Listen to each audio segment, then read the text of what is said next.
आणीबाणीला काल 50 वर्ष पूर्ण झाली आणि त्यानिमित्तानं जो कार्यक्रम आयोजित करण्यात आला होता, देवेंद्र फडणवीस राज्याचे मुख्यमंत्री यांच्याबरोबर उपमुख्यमंत्री एकनाथ शिंदे उपस्थित होते.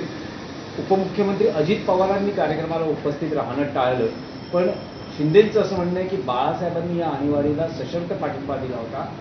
लोकशाही मूल्य चिरडली जाणार नाही अशी ती अट होती आणि त्या अटीवरच बघा, एकनाथ शिंदे हे तेव्हा गोधडीमध्ये रांगत होते.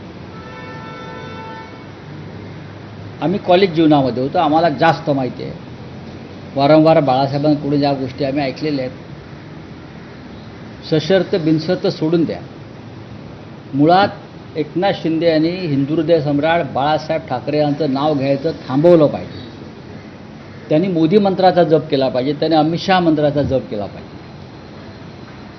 अमित शहानी त्यांना जी शिवसेना बिदागीत दिलेली आहे, ती बिदागी ते सांभाळण्याचा प्रयत्न करतात, पण शिवसेनेच्या विचारांचा जो वारसा आहे तो त्यांना अजिबात पेलवणार आहे. आणीबाणीला माननीय हिंदुहृदय सम्राट बाळासाहेब ठाकरे ह्यांनी देशाला शिस्त लावण्यासाठी पाठिंबा दिला. आणीबाणीमध्ये इंदिरा गांधींच्या 20 कलमी कार्यक्रमाला सुद्धा शिवसेना प्रमुखांनी पाठिंबा दिला. एकनाथ शिंदेना काही माहीत नाही, ते बरळत आहेत. आम्ही होतो ना, आम्हाला माहिती आहे. जर त्यांना काय धडे हवे असतील आणीबाणीत बाळासाहेबांची भूमिका काय होती, तर त्यांचा क्लास घ्यायला आम्ही तयार आहोत. मी स्वतः तयार आहे.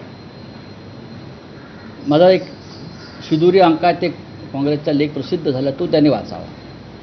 आणीबाणी काय होती, आणीबाणी सदृश्य परिस्थिती ज्यांनी निर्माण केली या देशामध्ये, अराजक निर्माण करण्याचा प्रयत्न केला, ते आज दिल्लीत आणि महाराष्ट्रात सत्तेमध्ये आहे. की ह्यांच्यामुळे इंदिराजींना आणीबाणी लावावी लागली.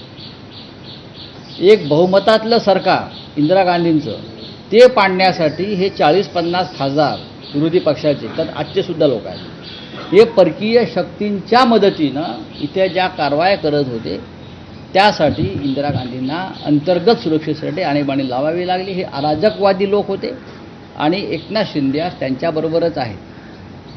तेव्हाही त्यांचं काम पक्ष फोडणं, अस्थिरता निर्माण करणं, पैशाच्या ताकदीवरती दादागिरी करणं, हे तेव्हाही यांना परकीय पैसे मिळत होते, आताही मिळतात.